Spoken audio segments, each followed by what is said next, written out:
GoToWhitney.com. Hey, I'm Armand Assante. I just had a fabulous time talking with Whitney here in Atlantic City. God bless you.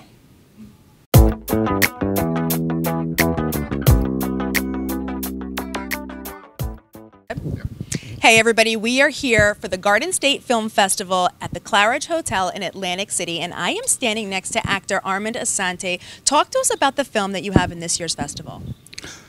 I literally just saw it last night. You did? Okay. And I was pleased. It's a film, actually, the subject matter of which is kind of one of grave concern, which is post-traumatic stress disorder among veterans. Okay. And it's a very, very volatile issue because we're finding that there's as many as 22 veteran suicides per day between Iraq and Afghanistan for a long time. Yeah.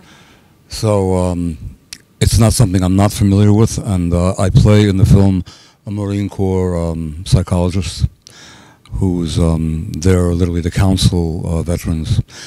And I was pleased. I was surprised the audience stayed very, very much with a story that is not one you would say is a laugh a minute. It's difficult to digest in that you're watching this young man grapple with an issue and crisis he never recovers from. So what made you take that specific role? Like, did they approach you and say you would be great for this? No, the writer came to me. The issue, I think the writer knew that I was. I've been very interested in that issue, and I think in 1999, I created a campaign in Croatia for the removal of landmines for war victims. Oh, wow, okay. And I really investigated the tragedy of landmines on war victims going all the way back to Vietnam and even pre-Vietnam. And for instance, 70% of Marine Corps casualties in Vietnam were from landmines that they themselves had set. So this is a real dangerous issue, and it was not that they set them for any reason other than it was just irresponsibly done. Yeah, right. And the point is that veterans throughout history, my father's a Marine Corps veteran, World War II, Pacific Theater. It's war is a horrible, horrible consequence for anyone to endeavor in, and the issue of post-traumatic stress disorder is wide, even in the States. Now, for people who are not even veterans, we are so stressed out and over-informationalized and over-multitasked that people are collapsing every day with anxiety, PTSD, panic disorders. Yeah. So it's a real interesting time in the world, but a very, very tragic one for veterans that's not going away. That's so true. Now, do you work with any charities, like, for instance, the Wounded Warrior Project? I have worked with them. I probably in the near future, because things are actually getting better for me economically as they were with the economy, I think I'll do that on my own. I prefer to do it on my own. Yeah. Now, let's go back on a lighter note. You're here in Atlantic City. You were here before years ago on a movie, Looking for an Echo. Yeah, I was here for a couple of nights. We shot in the casino at the Taj. Okay. And great company, great director, Marty Davidson, who did Eddie and the Cruisers, and fabulous director, very sweet film, went nowhere. One of the typical many independent films that get no distribution. But I'm very proud to have been associated with Kenny Vance and the Planetones. Yes. Great, talented group of people. I met them. Yeah, they play her a lot. Yeah. And very dear to my heart. Great people. What about in Atlantic City? What do you like to do while you're here, since you don't get here too often? I haven't had a chance to do much. By the way, I want you to know that. No, I came to the festival with all good intentions. Yeah, of course. I had no fun whatsoever. I know, right? You're the most fun thing I've had so far.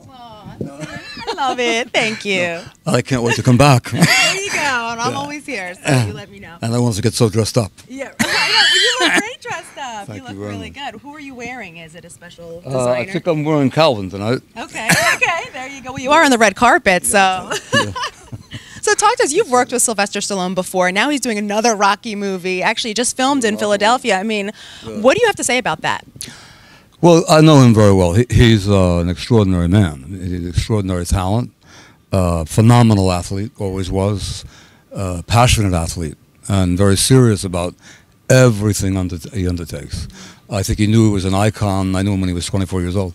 He knew he was an icon many, many years ago, and I think he knows very much the capacity of the global market that he has. So I think he's played that card brilliantly, and he deserves it. Do you have any fun stories that you can tell us?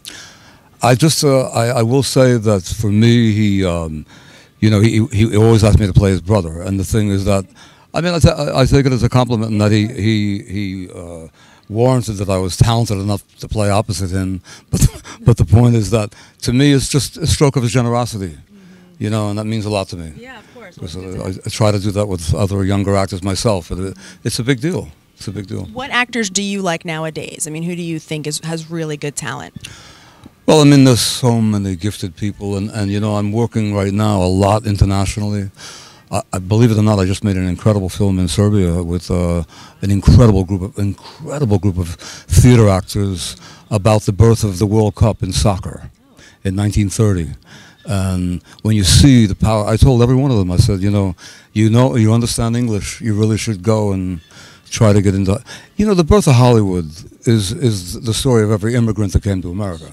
So I mean, all your great stars, whether Kirk Douglas, Cary Grant, Charles Chaplin, they were from other countries. And the point is that I've worked with so many gifted people. But I mean, among American actors, I'm just fans of all these young guys at the Oscars. And I like particularly an actor named Ryan Gosling. I think he's enormously gifted actor, very smart, very intelligent. But I watch films all the time, and it's right now it's an amazing market, and it's a global market. Oh yeah, there's a lot of talent. There's a lot of talent here in this area too, which is amazing. That's why I love the fact that we have the Garden State Film Festival here in New Jersey, and it's right here in Atlantic City. Well, I mean, it's honoring independent film, which is very dear to my heart because that's where I make my living. But the truth of the matter is that independent film gives voice to what has been unobserved and unheard of.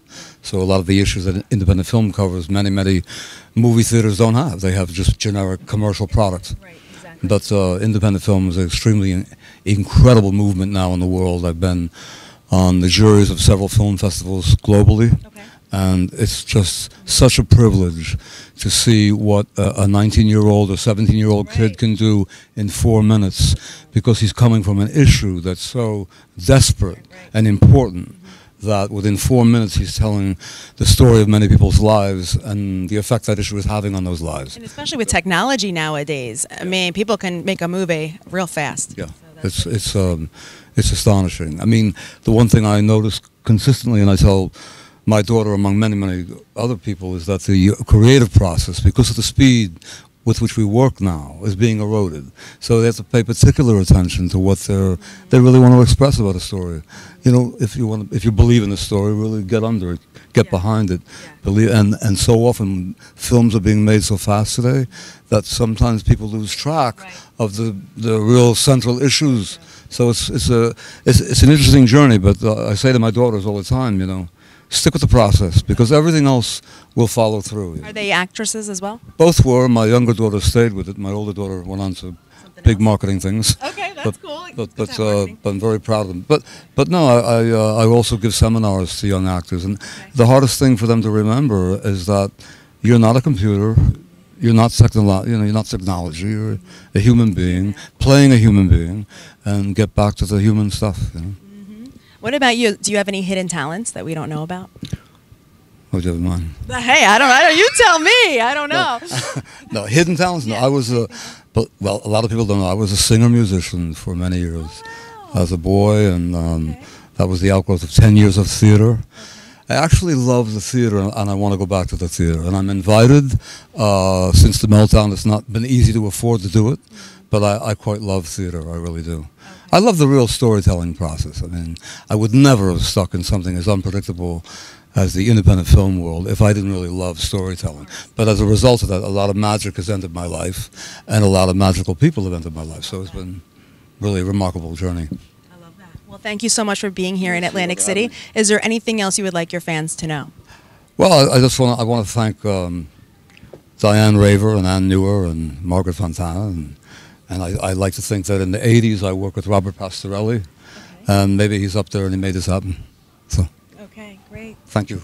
You're welcome. Well, thank you for being here in Atlantic City. That's Armand Assante, armandassante.net. Everybody, the information will be on your screen. We're here at the Garden State Film Festival right here at the Claridge Hotel in Atlantic City. I'm Whitney Ullman. Follow me at GoToWhitney.